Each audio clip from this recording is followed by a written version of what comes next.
If you think you need to change the entire system for different attractors or different usages of the same system, you are wrong.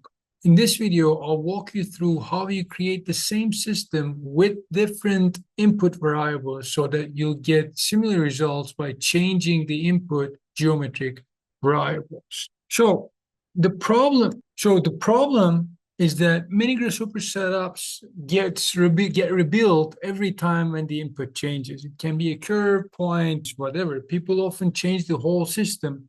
However, and it will be enough to change only one thing as a geometry, and the result may still work, but the logic becomes less flexible. This makes exploration slower than it needs to be. So what I do instead, I keep the main system the same.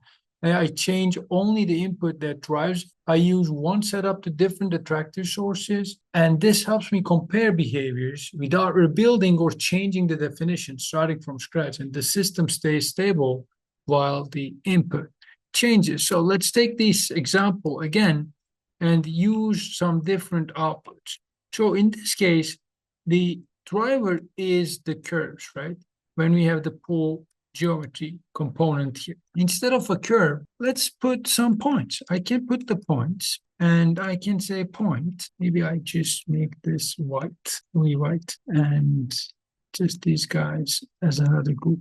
And this guy is another group, and I put this here. And like, let's say I set multiple points and at this guys. You see, it changes the attractor system with the point, right? And we can preview this off. And when we preview that off, we have this system. Even though we have the points here, we can have surfaces. Like if you want to have, I don't know, maybe something with a little more radius, you can say, okay, I want to have maybe a surface, something like this, or even like this. Yeah.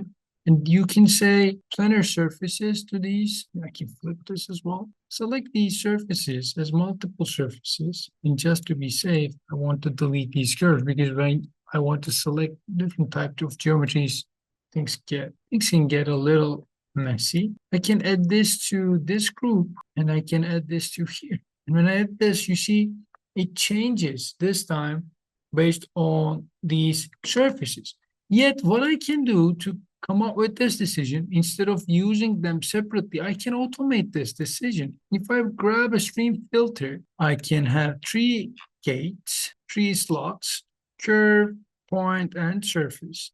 And I can get I just want to add this guy to this group too. And maybe I can just give them a little more room here. And I can add a value list and right click to it, edit, and I can say, okay, it means it's going to be 2, it's going to be 1, it's going to be 0. And 0 in this case is the curve. I can say attractor curve here. I can copy this, paste it, attractor point, and then I can say attractor this. You can increase, obviously, this. I can put this in.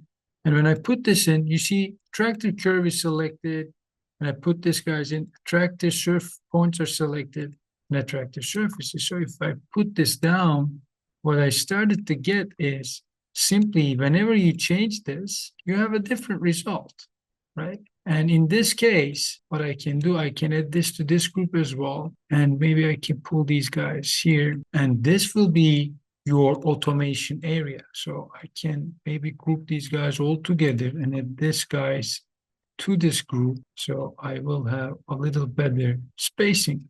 So you can change the input when you are using the same system geometrically.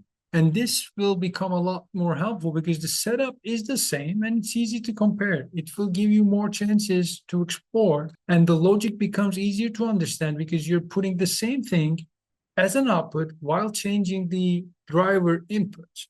And one system can support more than one behavior. Exploration becomes faster and Grasshopper feels a lot less rigid. And the main idea here is the system doesn't always need to change entirely. Sometimes only you need to change the driver. Keeping the system stable makes comparison a lot easier, and one logic can support different outputs. If you are serious about learning Grasshopper, I have 3 spots to work with me one-on-one. Join my school community for free with the link in description and book a call with me with the calendar link in description so that we can sit down and talk about your future with. Thanks for watching this video and I'll see you in the next one.